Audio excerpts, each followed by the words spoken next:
Baik, selamat malam Bapak, Ibu sekalian, rekan-rekan semua, selamat datang pada acara perdana dari IBPMA. Eh, Sesuai dengan agenda, maka jam 7.30 saya izin untuk memulai acara ini. Mungkin acara ini sifatnya sangat-sangat informal ya, kita ingin ada banyak diskusi gitu, cuman memang ada beberapa hal yang ingin kami sampaikan terlebih dahulu. Seperti dalam poster, hari ini adalah event perdana, dan kita juga akan menyusul untuk event yang kedua, yaitu 28 September 2021, yang akan diisi oleh Dr. Hamzah Ritchie. Baik, untuk agenda hari ini, saya akan mulai dulu dengan perkenalan tentang apa itu IBPMA. Kita mulai saja. Izinkan 5 menit ke depan saya memperkenalkan tentang asosiasi ini. Setelah itu baru akan dilanjutkan pula dengan event dari inspirasi proses dan data. Nama saya Mahendrawati dan kebetulan di sini saya sebagai salah satu dari yang terlibat dalam pendirian Indonesian Business Process Management Association. Di sini juga ada banyak teman-teman yang lain yang terlibat di dalamnya, dan saya harap juga Bapak, Ibu, Saudara sekalian yang hadir bisa terlibat lebih jauh nantinya. Nah, apa sih yang melatar belakangi kami memberanikan diri membentuk Indonesian Business Process Management Association? Pertama, karena sebetulnya di dunia luar sana yang disebut dengan business process management dan juga process science itu sudah menjadi sebuah disiplin gitu ya, yang sangat banyak mendapat perhatian dari para akademisi dan praktisi. Kalau Bapak Ibu yang sebagai akademisi, ciri khasnya adalah sudah ada jurnal khusus untuk business process management yang disebut dengan Business Process Management Journal. Lalu ada Premier Conference, BPM Conference. Jadi sudah cukup banyak gitu. Tetapi ketika saya dan waktu itu rekan-rekan yang lain ingin melakukan penelitian dan lain sebagainya, kami mendapati bahwa belum banyak istilah itu digunakan secara praktis begitu ya.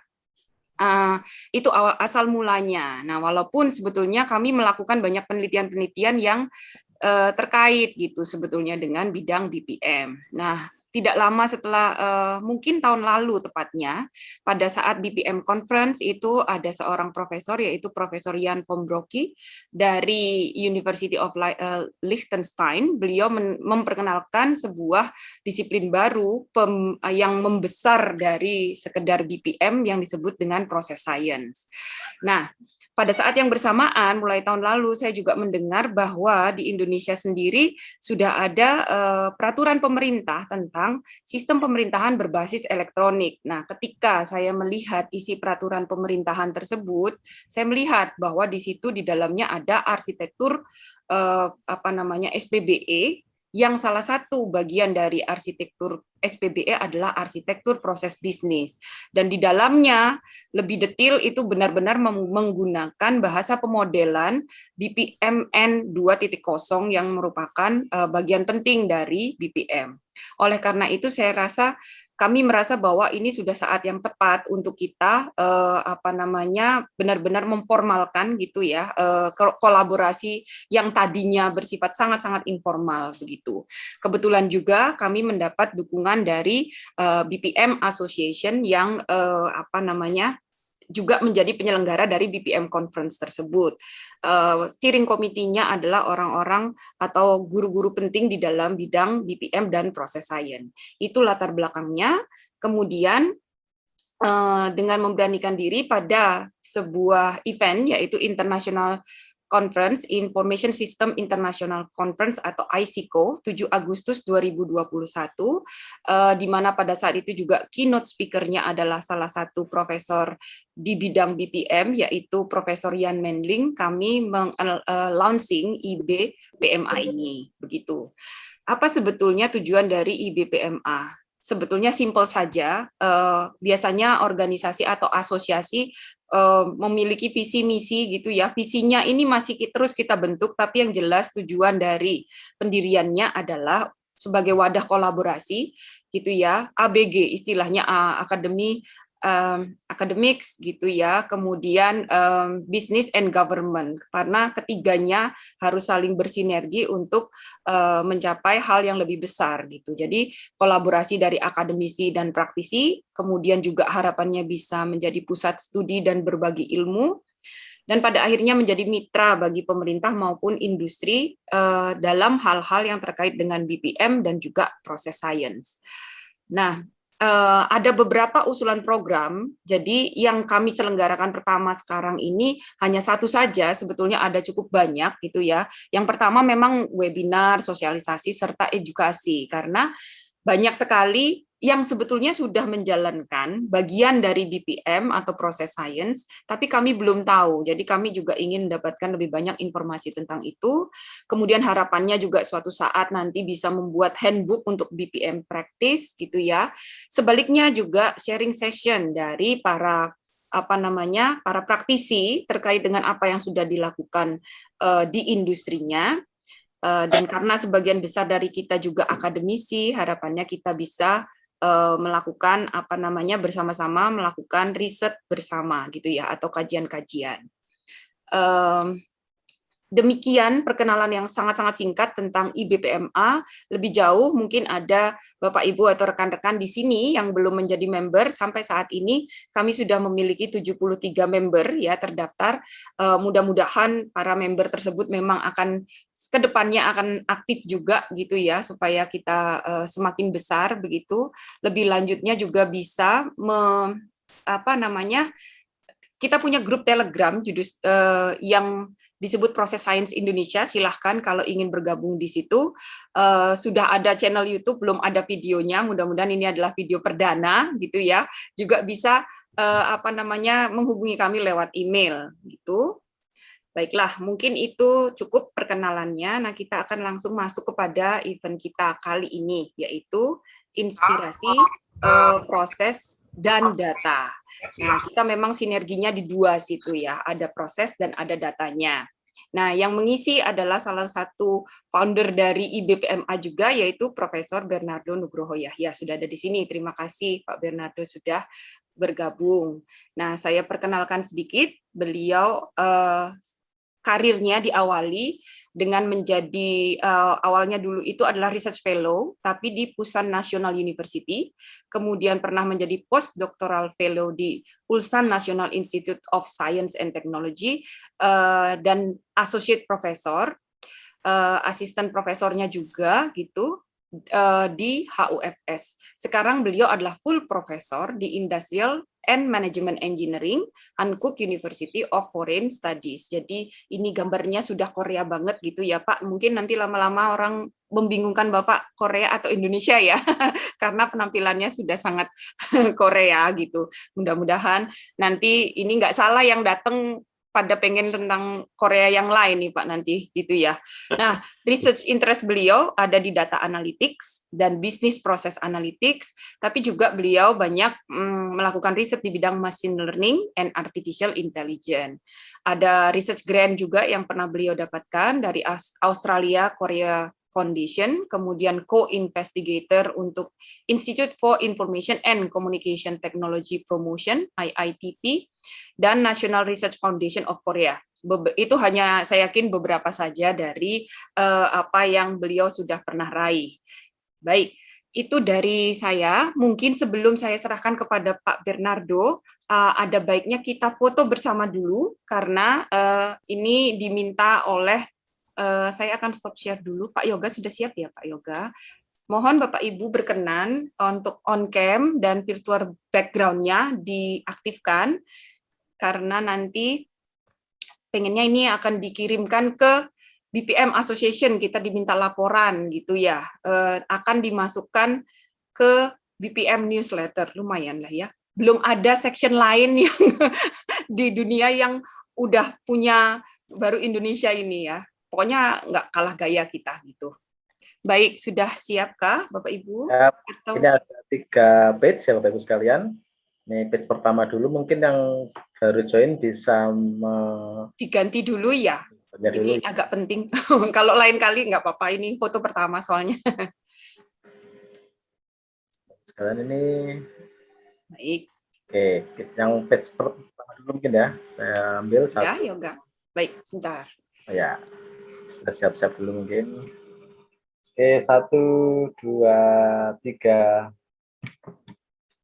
Oke, baik. Lalu yang page kedua. Oke, nggak apa-apa yang nggak bisa dari HP. Tidak apa-apa. Ya, apa-apa. Dua, 1, 2, 3. Oke, terima kasih. Yang ketiga terakhir sebentar. Oke, ini yang terakhir. Mungkin Bapak Ibu yang belum on cam bisa? Ada yang dari HP tadi, Yoga. Oh iya, Nggak apa-apa. 1, 2, 3. Sip. Oke, Terima baik. kasih. Silakan Pak Bernardo, bisa dimulai saja. Ini sifatnya apa namanya informal begitu, sehingga Pak Bernardo nanti akan berapa menit Pak? Waktunya mungkin sekitar berapa menit? Silahkan.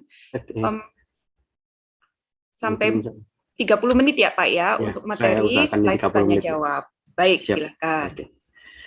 Ya, selamat malam Bapak Ibu Saudara sekalian. Annyeonghaseyo. Ya, salam dari Korea. Selamat malam Pak Bernardo. Ya, ini suatu kehormatan bagi saya untuk bisa berada di asosiasi IBPMA dan hari ini saya mau menceritakan sedikit gitu ya tentang topik yang terkini yang sedang dibahas oleh banyak orang, yaitu topik tentang robotic process automation. Ya, tadi terima kasih sudah diperkenalkan oleh Bu Mahendra, dan di sini juga saya yakin banyak dari Bapak Ibu Saudara sekalian yang ahli dalam proses bisnis gitu ya. Tapi izinkan saya sharing tentang apa itu robotic process automation dan beberapa hal yang sudah dilakukan di Korea Selatan. Ya, untuk topik robotic process automation ini secara umum ada satu paper, satu jurnal yang sudah membahasnya. Judulnya yaitu Robotic Process Automation, Contemporary Themes and Challenges. Itu sudah diposting, sudah dipublikasikan di satu jurnal Computers in Industry tahun lalu, tahun 2020. Nah, ini yang saya akan sampaikan hari ini. Kita akan sama-sama belajar tentang apa itu RPA. Kemudian nanti saya akan memberikan sedikit tutorial tentang RPA, dan nanti saya akan akhiri dengan membahas beberapa case study yang ada di Korea. Apa itu RPA? Ketika saya diminta untuk mendiskusikan tentang RPA, ada beberapa teman yang bertanya ke saya, gitu, Bernardo sekarang main robotik ya. Nah, robotiknya ini apa gitu ya? Robotnya benar-benar robot yang seperti kita biasanya lihat robot itu atau bagaimana? Nah, yang mau saya sampaikan sebenarnya adalah ketika kita bicara robot, sebenarnya robot ini ada dua hal. Yang pertama adalah robot dalam bentuk yang punya fisik, gitu ya. Jadi robot yang punya fisik ini bisa dikatakan seperti robot Android yang besar gini, ya, atau cyborg, atau ada yang namanya industrial robot, cuma tangan aja yang nanti bisa bekerja untuk membantu pekerjaan di industri. Tetapi ada juga yang namanya bots. Bots ini tidak punya fisik, tidak punya body, physical body. Nah, ada yang menyebutkan code bots. Itu kalau misalkan kita punya skema, kemudian kita masukkan dalam satu sistem, nanti langsung memunculkan kode-kode pemrogramannya. Atau ada namanya chatbot, atau ada namanya spider, atau namanya web crawler gitu ya. Nah, kita tahu kalau kita pakai handphone, ya sekarang ada namanya Apple Siri. Nah, ini robot gitu ya, atau itu namanya bot karena tidak ada fisiknya. Tapi bisa membantu kalau misalkan kita menyampaikan kata-kata, langsung nanti Siri-nya melakukan sesuatu ya. Ada dari Microsoft, Cortana, Alexa dari Amazon, ya Google. Nah, ini kita sebut sebagai bot yang tidak ada physical body. Nah, robotic process automation apa ini? Kalau secara bahasa Indonesianya gitu ya, saya mungkin bisa membahasakan ini konsep teknologi yang menggunakan robot atau bot untuk membantu manusia dalam melakukan pekerjaan yang sifatnya repetitif. Apa itu pekerjaan yang repetitif? Ya, contoh buka email. Atau mungkin kita sering ya, kalau pekerjaan yang ada di perusahaan, ada di industri itu pakai Excel. Atau pekerjaan-pekerjaan yang mungkin kita membaca data secara visualisasi. Nah, pekerjaan-pekerjaan yang sifatnya repetitif ini itu dialihkan ke bot, dialihkan ke robot untuk bisa diotomasi. Jadi pekerjaannya manusia ini dialihkan ke bot. Seperti apa kita nanti lihat. Jadi kalau bisa dikatakan secara utuhnya adalah RPA ini software. Software yang mampu meniru aktivitas manusia di dalam komputer yang lebih cepat dan akurasinya bisa sampai 100%. Wah, ini ya. Kok bisa gitu ya? Nah, karena mungkin otomasi gitu ya. Nah, tujuannya RPA ini adalah menggantikan pekerjaan manusia dalam proses bisnis dengan software.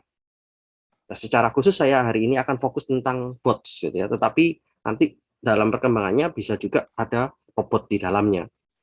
Dan secara khusus tujuan RPA ini bisa dikatakan ini adalah sebuah interaksi dengan front end. Jadi kalau misalkan Bapak Ibu ada di dunia developer gitu ya, kita nanti ada kenal back end dan front end. Nah, ini RPA ini lebih spesifik khusus di front end gitu.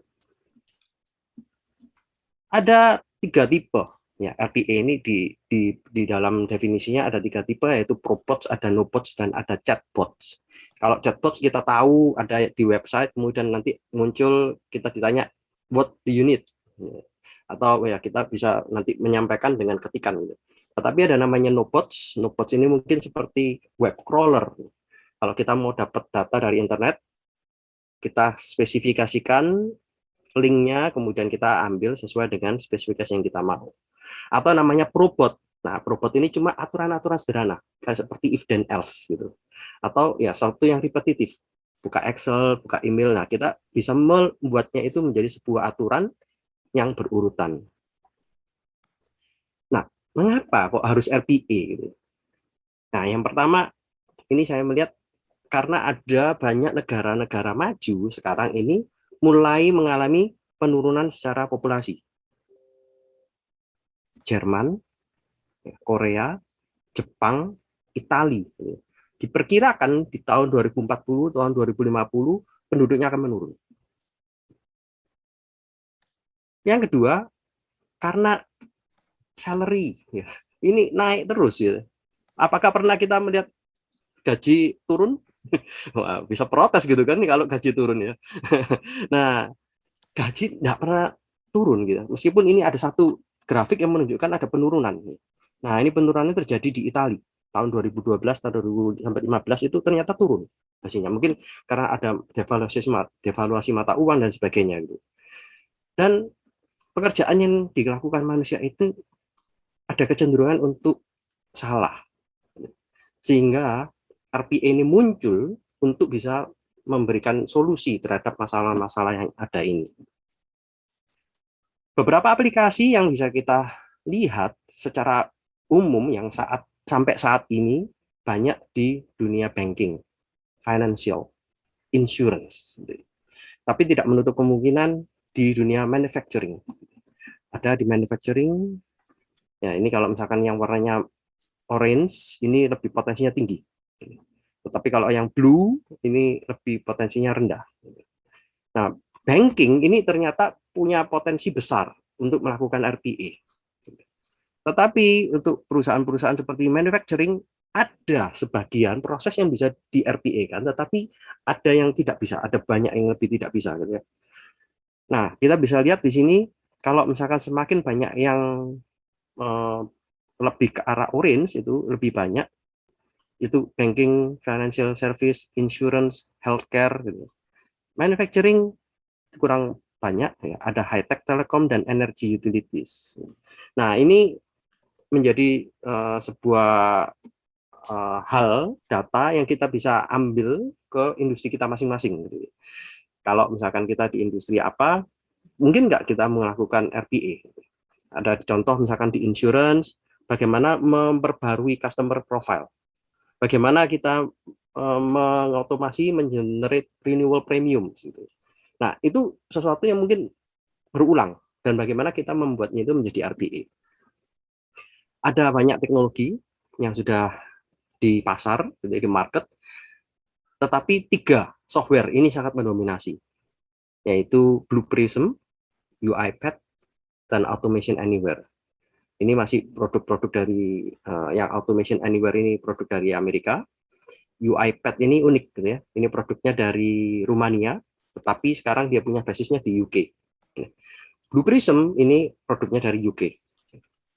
Nah, dan masih banyak lagi produk-produk yang lain yang ini bisa Bapak Ibu lihat di slide ini. Nah, untuk kali ini saya mencoba memberikan satu tutorial singkat, gitu ya, seperti apa tuh RPA supaya kita sama-sama memahami, gitu ya. Yang saya akan sampaikan hari ini adalah tentang UiPath.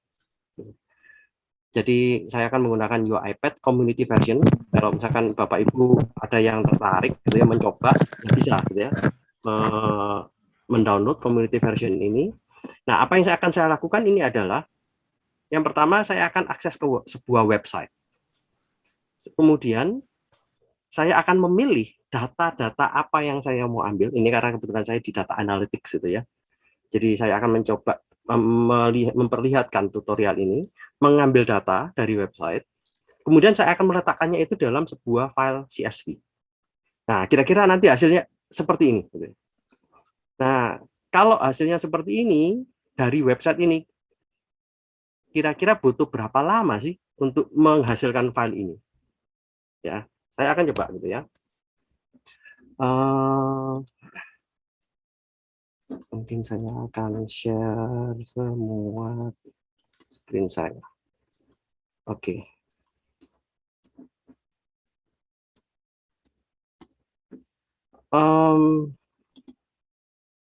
Bisa kelihatan? Bisa. Ini sekarang ada di software yang namanya UiPath. Bisa, Pak. Bisa ya. Oke. Nah, ini adalah tampilan awalnya dari UiPath Community Version. Saya akan membuat sebuah proses. Nah, proses ini mungkin saya bikin proses blank proses, gitu ya. Nah, saya perlu, oke, sambil menunggu.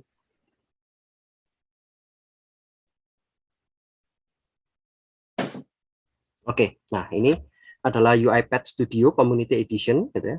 Nah, saya mencoba masukkan link ini, gitu. Hari ini saya pakai tinggi, pakai yang pink. Nggak tahu kenapa kok Google Chrome memberikan saya warna pink ini. Nah, ini sebuah website yang saya akan jadikan contoh, gitu. Ini adalah sebuah website yang mempublikasikan buku-buku popular books di tahun tertentu. Nah, ini yang saya ambil di sini adalah popular books di tahun 2021, gitu. Nah, saya mau mendownload data ini. Saya mau mengkoleksi buku-buku ini. Saya mau menjadikannya ini menjadi sebuah CSV file. Gimana caranya? Saya mau nanti ini ya judulnya. Nah, kalau kita nggak tahu caranya, mungkin kita gampangnya apa nih? Copy paste ya. Kita ambil ini copy, taruh di Excel. Kemudian nanti kita ini juga ini ambil namanya authornya, kita taruh di Excel. Kemudian kita ambil ratingnya, kita copy dan kita taruh di Excel. Nah, itu cara manual. Nah, bagaimana kalau misalkan kita menggunakan RPA? Nah, saya akan menunjukkan kalau di RPA kita punya namanya workflow. Workflow ini kita bisa bayangkan ini sebagai sebuah proses bisnis, gitu. Nah, apa yang saya mau lakukan saat ini? Kita bicara tentang data scraping. Nah, saya akan mengambil data scraping ini. Nah, ketika sudah masuk di sini, sebenarnya, bentar, saya ada satu yang belum on sepertinya.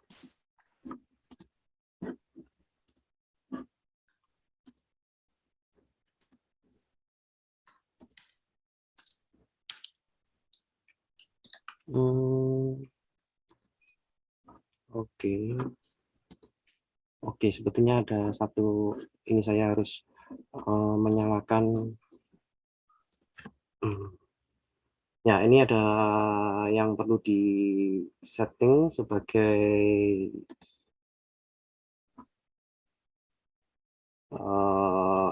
extensionnya gitu ya. Jadi kalau misalkan extensionnya tidak nyala, tidak bisa, saya coba share lagi.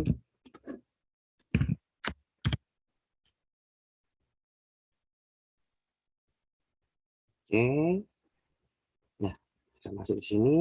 Nah, saya akan data scraping. Nah, misalkan saya mau ambil judulnya, gitu ya. Saya mau ambil judulnya. Nah, dari UiPath ini kita harus mendefinisikan. Yang pertama saya mau ambil judulnya yaitu The Four Winds. Kemudian kita bisa mendefinisikan lagi supaya si robot ini paham nantinya. Second elemennya apa? Oh, second elemennya ini, Malibu Rising. Jadi saya mendefinisikan data pertamanya yaitu Four Winds, saya mendefinisikan data keduanya adalah Malibu Rising, kemudian saya berikan ini namanya title untuk nama kolomnya. Begitu selesai, secara otomatis data-data yang berhubungan dengan title-nya akan masuk di sini. Saya cuma mendefinisikan dua saja tadi di atas, tetapi secara otomatis dari software ini mereka bisa mengidentifikasi bahwa setiap title ini punya kemiripan di dalam struktur di HTML-nya. Sehingga semua judulnya ini nanti langsung bisa diekstrak secara otomatis. Saya akan ekstrak data yang berikutnya. Saya akan ekstrak data author. Data author pertama, kemudian data author kedua, kemudian saya bikin namanya authors. Nah, sudah jadi authors-nya seperti ini. Mungkin saya mau data yang berikutnya tentang data ini, rating. Misalkan ya, ini saya mau ambil ratingnya. Saya tuliskan di sini rating. Nah, sudah kelihatan data saya ada 3 kolom, yaitu title, authors, dan ratings. Kalau saya selesaikan, nanti dari RPA ini menanyakan gitu ya, ini ada berapa page gitu. Nah, kalau misalkan dilihat ini ada banyak gitu ya, ada kurang lebih ini berapa, 15. Nah, kalau misalkan klik kita show more books, ini nanti ke halaman berikutnya. Mungkin saya skip aja ya, saya no aja. Nah, ketika saya sudah menyelesaikan ini, nanti sistem ini secara otomatis langsung membuatnya ini menjadi teridentifikasi bentuknya secara workflow. Awalnya seperti apa, kemudian berikutnya apa, dan sebagainya. Nah, ada satu step. Yang tadi pertama, kita sudah bisa melihatnya secara web browser, kemudian kedua saya menangkap data-data apa yang diperlukan. Sekarang saya coba mau menghasilkan CSV. Nah, setelah ini saya mencoba menghasilkan CSV-nya setelah mengekstrak datanya. Nah, datanya ini saya ekstrak menjadi CSV, katakanlah saya simpan nanti menjadi namanya books gitu ya. Kemudian saya ambil datanya dari sini, yaitu apa ini? Ini ada namanya extract data table. Nah, saya memasukkan di sini bahwa hasil dari data table ini nanti akan dibuat CSV-nya. Kalau sudah saya punya bentuk CSV-nya yaitu book CSV, kemudian saya punya yang namanya extract data table yang saya dapatkan tadi web, saya tinggal jalankan. Saya jalankan, program ini akan running, ya butuh waktu, gitu ya. Setelah ini program running, nah selesai, gitu ya. Kok nggak kelihatan apa-apa? Ya memang ini robotnya berupa bot, gitu ya. Tetapi kalau misalkan saya mau periksa, gitu ya, tadi saya baru buat ini ya, blank proses 3. Nah, saya buka, ini ada books.csv. Ini baru, ini jam Korea ya, ini jam 10 gitu ya. Bukan jam Indonesia, jam Indonesia sampai jam 8, ini jam 10. Nah, kalau misalkan saya buka, hasilnya adalah oke, kira-kira sesuai harapan atau tidak gitu ya. Ya, ini sesuai harapan, kita bisa menghasilkan datanya berupa rating, kemudian kita bisa menghasilkan title dan authors-nya gitu ya. Jadi ini kerjaannya secara otomatis kalau kita sudah bisa mendefinisikan prosesnya. Kira-kira itu. Nah, saya kembali lagi ke PowerPoint-nya. Berapa lama tadi mengenerate ini? Cepat sekali ya. Mungkin kalau kita copy paste entah berapa menit ya, butuhnya bisa lebih 20 menit, 30 menit. Tetapi kalau kita bisa mendefinisikannya ini di UiPath, 1 menit, 2 menit selesai. Nah, ada contoh lain lagi gitu ya. Ini sebuah contoh mirip-mirip gitu. Bagaimana mendefinisikan prosesnya, kemudian setiap prosesnya ini nanti akan berjalan, ya. Jadi mengambil database, gitu. Saya coba running ini. Ini mengambil data dari Oracle. Ya. Ini kalau di dalam proses bisnis ya. Ini maaf, ini masih bahasa Korea gitu ya. Jadi mengambil datanya dari Oracle, kemudian bisa tahu nih nanti step berikutnya ini apa, gitu ya. Oh, step berikutnya ini akses ke Oracle-nya. Kemudian setelah akses ke Oracle-nya, ini ada query. Ini bukan orang loh yang mengerjakan. Ya. Jadi setiap flow-nya itu sudah didefinisikan sedemikian rupa, sehingga softwarenya ini akan berjalan otomatis. Secara otomatis, nanti setiap step-nya itu akan dikerjakan. Jadi tidak ada yang luput, karena semuanya sudah sequential. Setelah ini, kemudian apa? Kemudian setelah query, kemudian membuat itu menjadi file Excel. Setelah nanti membuat jadi file Excel, nanti akan melakukan email. Gitu. Jadi kita tahu ini warna biru yang muncul ini adalah sekarang proses aktivitas ini yang sedang dikerjakan. Kemudian ketika nanti sudah selesai, nanti akan ke aktivitas berikutnya. Nah, aktivitas ini kemudian nanti aktivitas berikutnya. Jadi semua kalau kita bisa mendefinisikan aktivitas-aktivitas ini secara berurutan, pekerjaan manusia bisa dialihkan menjadi pekerjaannya robot.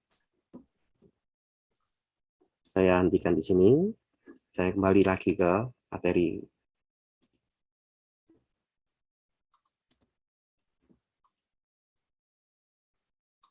Oh, enggak, saya sebenarnya belum Ya, men-share ini tadi ya. masih di slide Bapak ini. Oke, sorry. Ya, ini tadi ya, maaf. Ya. Enggak kelihatan ini. Nah, ini. Jadi ini kelihatan step by step-nya gitu ya. Jadi bagaimana nanti ini bisa akses ke Excel-nya ya setelah melakukan query-nya, kemudian ya, melakukan penyimpanan dalam bentuk Excel dan seterusnya gitu ya.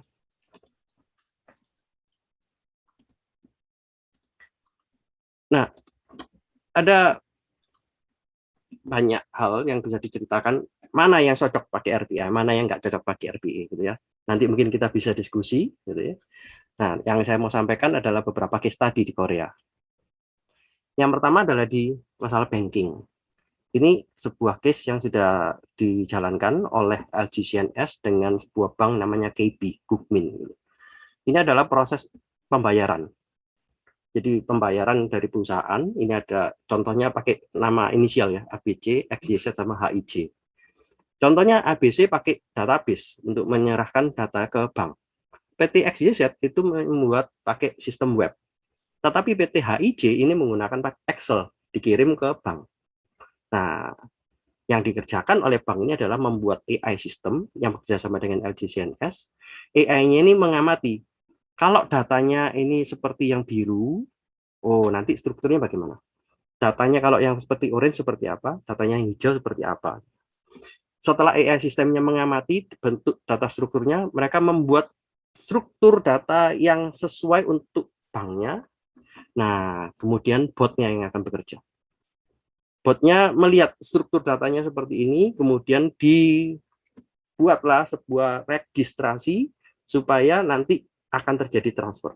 Tapi sebelum ditransfer, perlu diverifikasi dulu sama botnya, benar atau tidak, sudah terverifikasi atau tidak. Dan akhirnya dilakukan bank transfer dan orangnya terima gaji. Gitu ya. Ini kombinasi RPA dengan AI. Di Case study yang kedua adalah perusahaan manufaktur. Ini ada sebuah perusahaan yang namanya SK Hynix. Ini adalah perusahaan semikonduktor. Perusahaan semikonduktor ini menghasilkan banyak waste, gitu ya, sampah. Nah, sampah ini harus dikelola supaya tidak mencemari lingkungan. Jadi sampah yang dihasilkan perusahaan ini harus dilaporkan ke pemerintah. Jadi mereka punya sistemnya, yang pertama adalah SHE, sistem dari mereka sendiri, dan ada sistem baru, itu punyanya pemerintah. Jadi ketika mereka punya sampah, mereka nanti akan membuat delivery order, bikin surat jalan. Setiap hari kurang lebih ada 50 kali ya hal yang harus dilakukan untuk pembuangan sampah. Jadi pertama harus bikin surat jalan, kemudian diisi dalam surat jalannya ini sampah-sampahnya apa. Kemudian nanti sampahnya dikirim, setelah dikirim ada sampah-sampah yang sudah dikirim dan hasilnya ini akan nggak cocok ya, mungkin ada beberapa yang tidak cocok dengan apa yang dituliskan di awal, sehingga harus ada penyesuaian. Sampai akhirnya datanya akan diupdate. Nah, makan waktu 30 menit untuk masuk ke portal yang pertama. Makan waktu 90 menit untuk bisa input ke sistem di pemerintahan. Dan juga untuk update lagi 90 menit. Dan untuk yang terakhir update di dalam sistem perusahaannya 30 menit. Jadi di dalam satu hari, itu pekerjaan manusia itu butuh kurang lebih 4 jam. Tetapi mereka menerapkan RPA. Mereka tahu bahwa dalam sistemnya pemerintah ini sudah terstruktur gitu ya. Oh, kolomnya ini seperti tadi saya contohkan ya, kolomnya ini, kemudian datanya ini, itu yang diambil. Nah, yang dikerjakan oleh orang cuma membuat surat jalan. Kemudian yang mengisi ke dalam kolom-kolom yang di websitenya pemerintah ini dibuatlah bot. Kalau yang ngirim ya tetap ya truk ya. Setelah itu nanti penyesuaian datanya, robotnya lagi menyesuaikan data sesuai dengan inputannya. Dan terakhir, perlu verifikasi dari orang. Sehingga yang terjadi apa? Orangnya hanya bekerja 1 jam saja, karena pekerjaan-pekerjaan yang lain 90 menit tambah 90 menit sudah bisa dikerjakan oleh bot. Jadi produktivitas orangnya itu akan digantikan oleh robotnya, dan orang ini bisa dialokasikan untuk pekerjaan yang lain. Gitu. Dan yang ketiga yang mau saya sampaikan adalah tentang ERP, System Real Time Risk Detection. Nah, ini ada sebuah perusahaan Samsung SDS, dia punya AI teknologi, gitu ya, di mana AI teknologinya ini mengamati kalau ada sesuatu event yang muncul outlier atau kayak ada yang menyerang sistem perusahaan gitu ya. Nah, mereka mengumpulkan data dalam 3 tahun. Kemudian data 3 tahun ini kalau menggunakan data analytics kita bisa lihat ya trennya, kemudian outlier-nya gimana gitu. Mereka mengumpulkan data ini, membuat modelnya. Kalau misalkan kita tahu di machine learning itu ada namanya mungkin regression linear atau kita pakai regression tree gitu ya. Kemudian mereka membuat sinarionya. Oh, kalau eventnya muncul seperti ini berarti ada yang nyerang sistem. Kalau eventnya seperti ini, oh ini berarti kelihatannya ada kerusakan sistem. Mereka mengembed ini ke dalam sistem perusahaan, khususnya di perusahaan yang menggunakan ERP. Jadi begitu kalau ada satu event yang muncul, kita lihat eventnya apa. Oh, ternyata proses ini sudah bisa dilakukan oleh robot. Ya, ini dikerjakan oleh Samsung SDS. Setiap aktivitasnya dikerjakan oleh robot sampai menghasilkan ini kesalahannya karena apa? Karena sistemnya atau karena ada intruder. Nah, terakhir robotnya akan memberikan email kepada manajer, yang dimana manajer akan memutuskan, oh kalau ada event ini, saya harus punya aksi apa. Nah, ini memudahkan tentunya ya, karena seperti contoh ada satu orang teman saya, dia bekerja di sebuah e-commerce company. Pada saat dia ini adalah orang ahli security, IT security. Suatu hari dia cerita ke saya, gitu. Saya jam 4 pagi harus datang ke kantor karena tiba-tiba saya ditelepon ada hacker ya, masuk ke e-commerce, ke database, sehingga saya harus menyelamatkan database supaya database-nya ini tidak tercuri oleh hacker. Nah, kalau dengan adanya robot seperti ini tentunya akan membantu ya untuk IT security. Nah, sebagai penutup, apa pesan yang mau saya sampaikan? robotic process automation ini sudah menjadi tren di Korea ya. Dari tahun 2016 ini sudah menjadi starting point mereka untuk perusahaan-perusahaan mulai mencoba bagaimana memodelkan human behavior ini supaya bisa melakukan aktivitas tanpa ada intervensi dari manusia. Nah, ini ke depan kita akan ditantang bahwa human workforce suatu hari akan diganti menjadi digital workforce. Itu aja dari saya, Bu Mahendra. Semoga bisa memberikan pencerahan. Baik. Ya.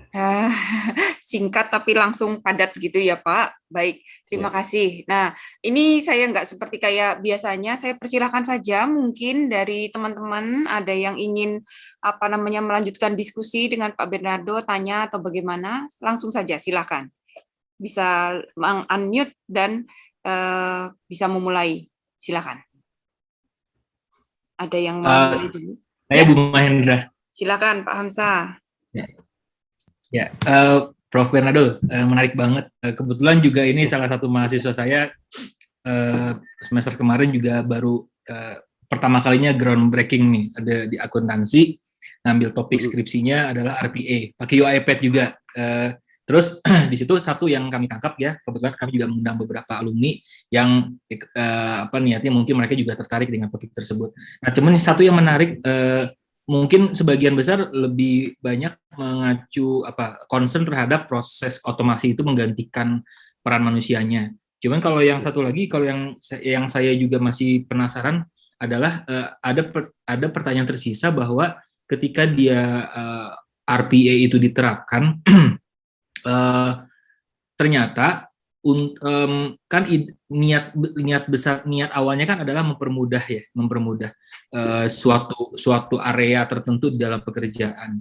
Tapi ternyata untuk mendevelop si RPA itu sendiri, ternyata kalau diserahkan kepada user regular gitu, yang harapannya kalau melihat UiPath itu kan kalau tidak salah yang di offer itu kan adalah anyone can do it gitu. Artinya siapapun either orang accountant, mungkin orang supply chain atau orang mungkin HRD itu bisa pakai dan ya kayak belajar bikin makro Excel lah gitu kira-kira. Yes, yeah.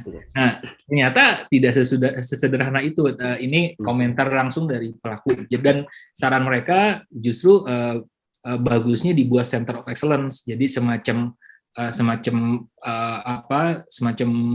center di dalam organisasi yang memang dia istilahnya menerima orderan untuk membuat berbagai macam otomasi workflow tersebut begitu. Nah, ini hanya curiosity saja.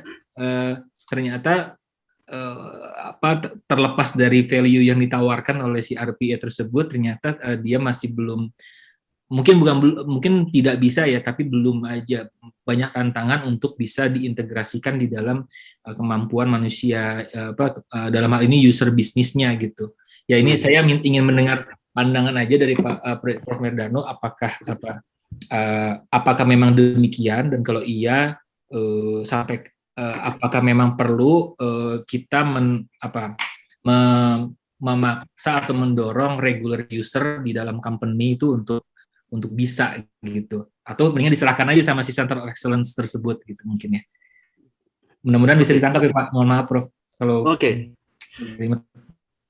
Terima kasih pertanyaannya Pak Hamzah. Ini memang menjadi salah satu concern gitu ya.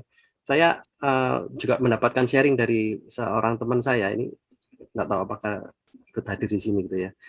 Jadi teman saya ini menceritakan tentang bagaimana RPA juga diaplikasikan di perusahaannya gitu, dan ada banyak tantangan sehingga RPA-nya di-outsource-kan gitu. Karena beliau tahu bahwa pekerjaan-pekerjaan rutin yang dilakukan di dalam perusahaan itu mereka tahu, mereka expert gitu. Tetapi ketika diminta untuk mendefinisikan setelah ini itu apa, setelah ini apa, itu ternyata susah. Itu pertama. Nah, pertama mendefinisikannya susah. Kedua, mengejawantahkan definisi itu ke dalam UiPath itu lebih susah lagi. Karena kalau mungkin tadi gambar yang saya sampaikan di videonya itu gampang kelihatan ya, kotak, Ya. kotak gitu. Nah, ternyata kotak ini maknanya bisa banyak sekali, Pak. Nah, ini tentunya perlu ada semacam apa ya, tim gitu ya. Tim dari orang yang memang ahli memahami tentang prosesnya, dan Ya. tim dari orang yang memahami tentang teknikalnya, Pak. Hmm. Karena itu biasanya ini topik ini cukup diversity gitu. Saya menyampaikan juga beberapa kali kalau misalkan kepada para pebisnis itu katanya wow banget gitu ya. Tetapi ketika diimplementasikan, wah mereka banyak yang komplain gitu. Nggak gampang ini buatnya itu. Ngekliknya itu nggak semudah bayangan kalau misalkan kita buka Excel gitu. Nah, Ya. itu memang tantangan gitu. Karena itu dari UiPath, kemudian perusahaan kayak Blue Prism dan Automation Anywhere itu mereka menyediakan training, Pak. Ya, ada opsi gitu ya. Yang saya tahu ini ada 2 opsi. Yang pertama adalah apakah Bapak mau ikut trainingnya UiPath, atau opsi yang kedua adalah Bapak bisa men-outsource ke pihak-pihak yang sudah tahu bagaimana caranya mengoperasikan UiPath. Kira-kira itu jawaban saya, Pak. Terima kasih Prof. Fernando. Ya. Ya. Dengan kata lain sebenarnya orientasi terhadap proses pemahaman terhadap prosesnya sendiri tetap relevan ya untuk dijadikan kemampuan bagi si analis gitu kira-kira ya. Kalau memang mau ada perubahan inovasi tertentu. Betul. Terima kasih Prof. Sama-sama. Baik, terima kasih. Mungkin ada yang lain? Pak Michael mau nambahkan langsung? Nah, ini teman saya ini Pak Michael ini mungkin bisa memberikan komentar ya Pak Michael. Sudah setuju, Pak. Nah, sudah setuju ya. Baik, atau yang lain saya persilahkan. Boleh? Ada pertanyaan lagi? Sedikit mau menambahkan, bisa Pak? Silakan, Pak Payan. Halo Pak Fernando. Selamat malam. Selamat malam, Pak. Saya mau nanyakan ini Pak, nah kalau di kantor saya lama juga kami juga menggunakan UdiPath nih. Jadi UdiPath itu yang saya tahu sih itu seperti pembuatan seperti yang Bapak bilang. Saya cuma menambahkan itu seperti apa? Pembuatan korontab, yaitu seperti schedule di mana jadwal yang telah ditetapkan. Nah, saya juga sebagai sistem engineer di kantor yang lama juga saya juga sama UiPath, misalnya seperti pembuatan program, jadi monitor terus. Jadi itu sudah dikerjakan oleh UiPath itu dengan tanda kutip dengan menggunakan flow-flow yang sudah ditetapkan dari si developer tersebut. Yeah. Nah, saya mau tanya ini Pak. Kebetulan kan saya kan di bagian Linux Pak. Jadi saya itu pembuatan cron tab sama schedule. Jadi perbedaan sama UiPath nih Pak. Saya kan perlu megang UiPath nih. Di dalam Linux itu saya kan buat cron tab. Jadi kalau tiba-tiba server tersebut saya kan udah ada sistemnya itu langsung enable gituan atau sistem CTL-nya. Nah, yang pertanyaan saya itu Pak, kalau UiPath tersebut kan pasti dibuat di dalam satu Windows atau dalam satu server. Ketika misalnya dia teristart sendiri komputer tersebut, apakah UiPath itu nanti langsung jalan schedule backup schedule-nya gitu Pak? Maksudnya untuk jalan prosesnya. Itu pertanyaan saya UiPath-nya itu. Soalnya waktu saya cek di server untuk yang UiPath-nya itu tidak berjalan Pak gitu Pak. Ini restart ya Pak ya, bukan langsung servernya down maksud saya. Terima kasih Pak, itu aja pertanyaan dari saya Pak. Oke, terima kasih pertanyaannya Pak Payan Juntak. Ini sangat teknikal sekali ya. Jadi kalau saya perhatikan dari UiPath sendiri ini memang belum ada fitur untuk langsung turning on ketika komputer kita down. Gitu ya. Jadi komputernya harus tetap on, kemudian ya UiPath-nya nyala gitu. Kalau enggak bisa. Belum ada automatic start dari UiPath-nya sendiri gitu.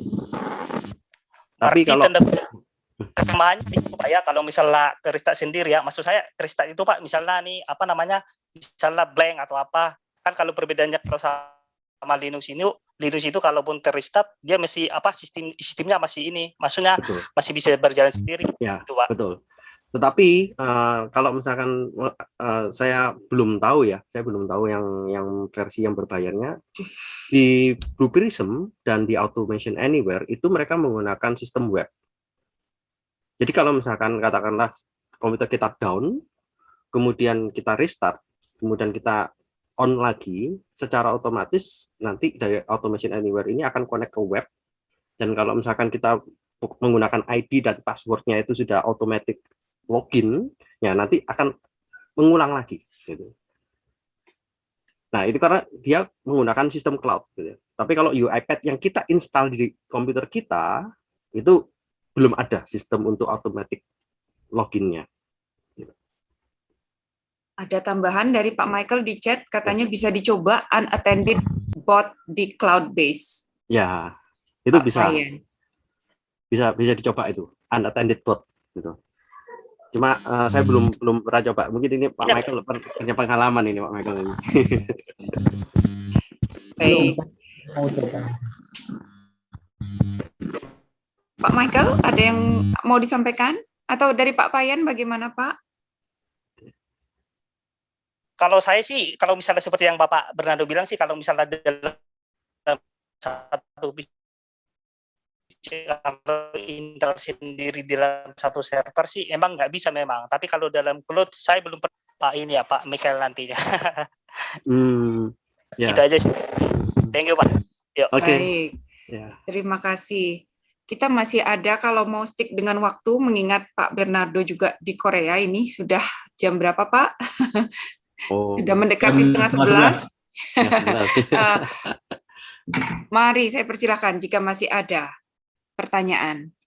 Memang acara ini kami kemas, kita buat, oke Pak, baik, agak singkat gitu ya, karena memang tidak mungkin bisa dibahas sampai tuntas, tetapi harapannya bisa memberikan sedikit inspirasi bahwa hal-hal seperti inilah yang topik-topik yang sebetulnya sekarang lagi banyak gitu dibicarakan ya, karena kita bisa menganggap bahwa di Indonesia itu sebetulnya banyak sekali sudah ada inisiatif-inisiatif gitu ya, menerapkan IT dan lain sebagainya. Tapi seperti yang disebutkan oleh Pak Bernardo tadi, di awal harus didefine dulu apa sebetulnya pekerjaan atau urutan aktivitas yang ingin dilakukan. Nah, tadi yang poin penting yang saya lihat sebetulnya, RPA itu kalau di Indonesia mungkin yang akan menjadi pertanyaan, ini nggak membuat orang Indonesia jadi tambah nganggur kan begitu ya? Karena RPA munculnya kan dari negara yang labor cost-nya itu tinggi. Jadi ya wajar mereka pengen menggantikan dengan bot, tapi umpama itu akan diterapkan di kita di Indonesia mungkin banyak challenge ya Pak ya, karena lah terus nanti orangnya ngapain gitu kan. Nah, itu yang sebetulnya padat karya betul dan mungkin seharusnya di-upgrade gitu ya. Tadi kan kata-kata apa tadi yang disampaikan Pak Bernardo, bots-nya kan untuk melakukan pekerjaan yang repetitif gitu ya, yang bagi orang itu membosankan. Nah, saya jadi ingat ngelihat kayak gitu, ini kan banyak pada akademisi nih ya yang tiap hari ngerjakan borang gitu ya. Mungkin Kompas itu bisa kita ganti bot supaya kita bisa lebih banyak riset gitu ya, Bapak Ibu. Mudah-mudahan Pak ya suatu saat. Percaya ya, Bu. Nah, soalnya kan Kopas satu terus dibawa ke borang ini, dibawa ke Excel yang beda lagi gitu ya, mungkin. Nah, jadi debatable sekali. Saya yakin di banyak tempat juga mungkin isu yang penting juga seberapa trustworthy gitu ya. Banyak orang yang tidak mau melepas semua informasi-informasi untuk mudah untuk di-scraping mungkin Pak ya, saya nggak ngerti ini teknisnya gitu. Supaya nanti kalau semuanya dibuka seperti itu, mungkin ada banyak data yang tidak sewajarnya bisa didapatkan. Nah, tinggal 1 menit, mungkin saya ingin ada yang lain, mungkin ingin menyampaikan sesuatu. Pak Bayu, open mic kayak mau tertarik. Ada ya, satu pertanyaan nih. Kalau nggak ada, saya tanya aja. Sebentar, ini saya baca di sini dulu ya Pak Aris, di sini berkaitan dengan BPM, apakah proses tertentu yang terkait dengan internal apps bisa dilakukan scraping oleh bot? Apakah BPMN bisa diintegrasikan dengan bot? Silakan Pak. Ya, yang pertama ya bisa, gitu ya. Internal app apapun itu bisa. Karena asal boleh ya Pak ya. Ya, asal kita yang membolehkan gitu ya. Gitu ya. Yang kalau yang kedua, apakah BPMN bisa diintegrasikan dengan bot? Ya bisa-bisa juga gitu ya. Nanti mendefinisikan aktivitas ini aktivitas yang harus dilakukan oleh bot itu bisa. Ya. Gitu.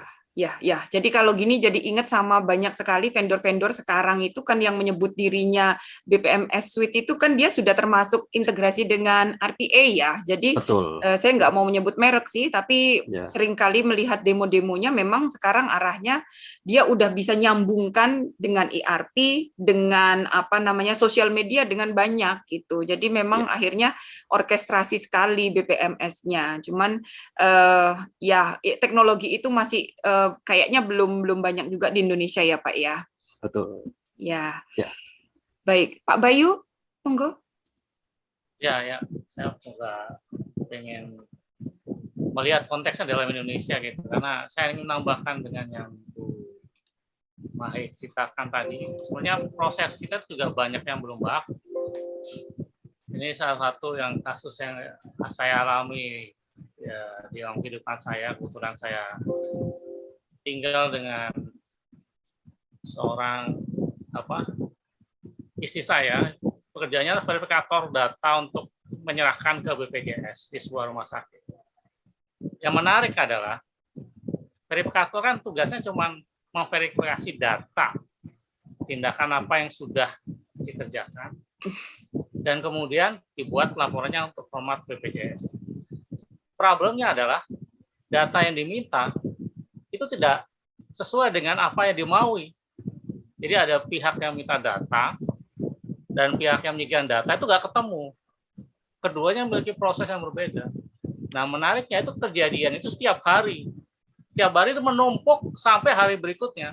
Nah, itu kalau orang tanya kenapa data-data tentang jumlah tertentu kematian dari suatu rumah sakit, bahkan dalam pandemi sekarang itu selalu terlambat. Nah, itu kayak begitu.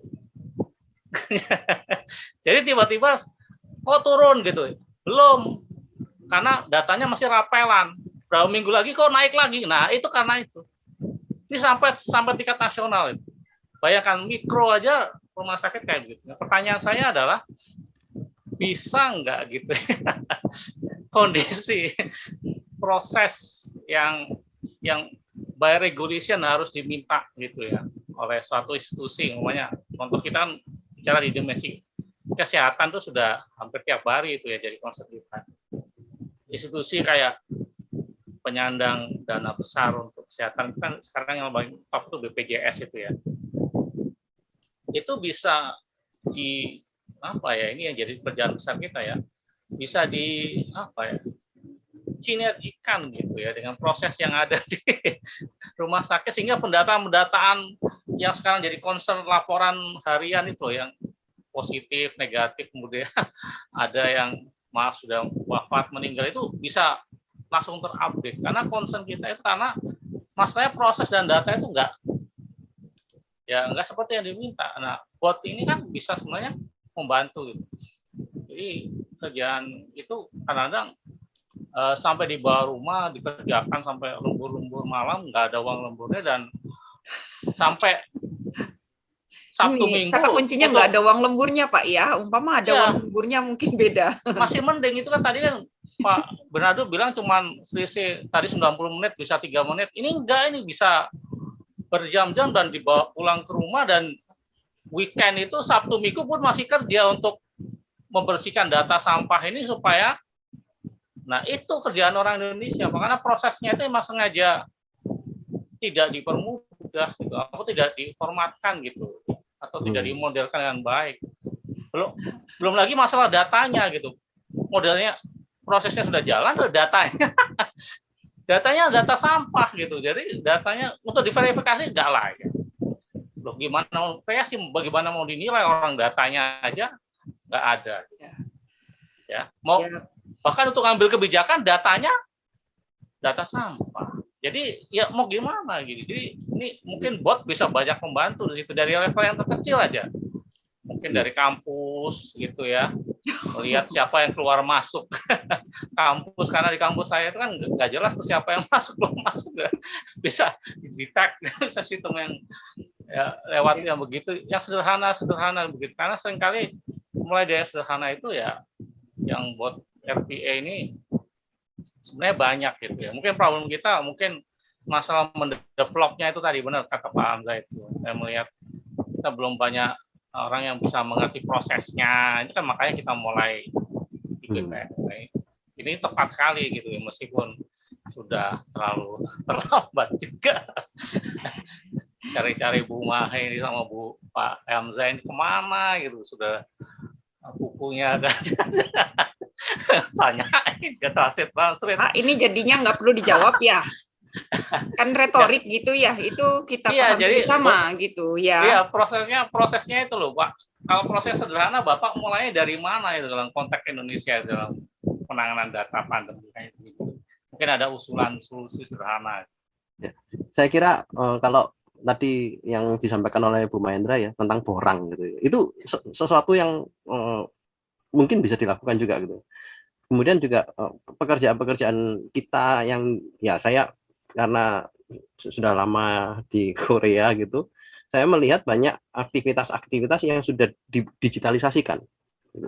Sehingga itu mempermudah kita sendiri untuk apa ya istilahnya tidak terlalu ribet dengan kertas, tidak terlalu bingung dengan tanda tangan dan sebagainya karena tanda tangannya sudah online gitu.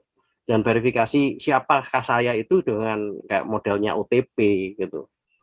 Nah, kalau sudah bisa membuat digitalisasinya itu, tentunya tinggal bagaimana kita memetakan prosesnya gitu ya. Tadi ada satu hal yang mungkin belum sempat saya singgung gitu ya. Itu terkait bukan hanya masalah datanya gitu ya, tetapi mungkin saya izin share sebentar. Ya, silakan Pak. Jadi untuk menanggapi dari apa yang disampaikan oleh Pak Bayu itu kita perlu melihat natur untuk RPA-nya seperti apa gitu. Nah, naturnya ini kalau misalkan datanya ini masih bentuknya fisik, Mbak, wah berat. Gitu ya. Datanya masih tulisan tangan, oret-oretan dari orang gitu. Wah, itu mengenali tulisan tangan ini kan butuh kemampuan AI itu tidak mudah untuk di RPA kan. Kalau main ke rumah sakit kita lah Pak. Iya, itu. Dokumen-dokumen itu ya. Semua itu masih kertas tulisan semua. tangan kan. Nah, itu beratnya di sana gitu. Itu beratnya di sana. Nah, kalau misalkan datanya ini sudah bentuk digital, itu akan lebih mudah untuk dibuat RPA-nya. Gitu. Nah, begitu juga dengan hal yang lain gitu ya, kompleksitasnya. Software-nya dipakainya ini apa? Kalau cuma pakainya Excel, nah ini berat juga untuk membuat itu menjadi RPA gitu.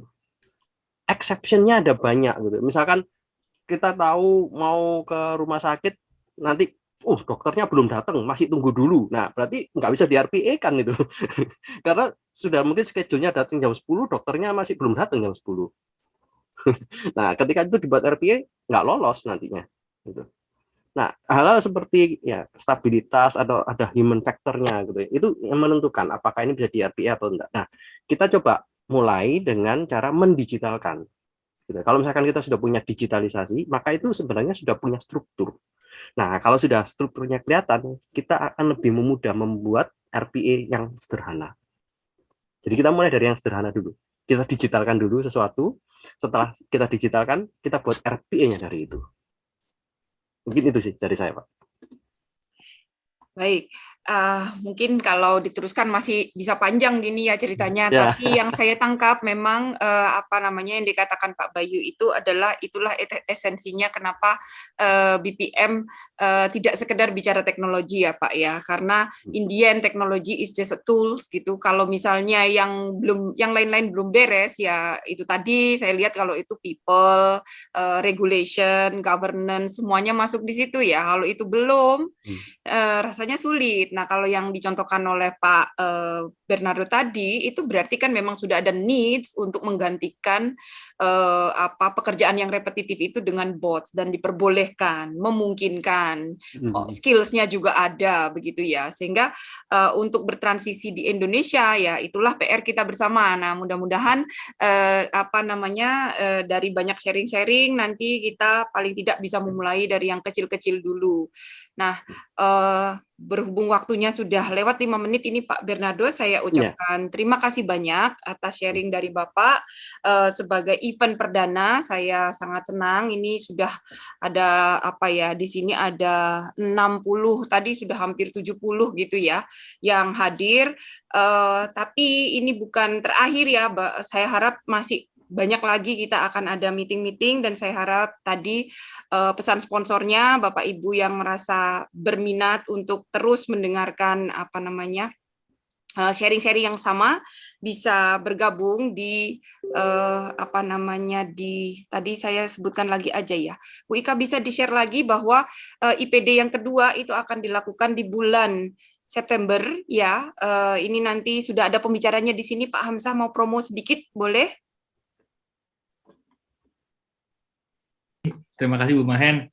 Ya, rekan-rekan, Ibu Bapak, disclaimer ya, jadi sifatnya mungkin saya lebih kepada memantik diskusi saja, jadi saya akan mencoba menengok atau mengangkat diskusi terkait dengan proses bisnis dan posisinya dalam sistem pemerintahan berbasis elektronik secara umum, karena saat ini juga kebetulan momentumnya sedang masa-masanya perhitungan tingkat kematangan SPBE di tahun 2021. Jadi saya kira itu hal yang menarik juga untuk bisa dibagikan ke kolega-kolega di sini yang memiliki visi yang sama ya untuk berbagi. Itu saja Ibu, mungkin mudah-mudahan bisa. Terima kasih.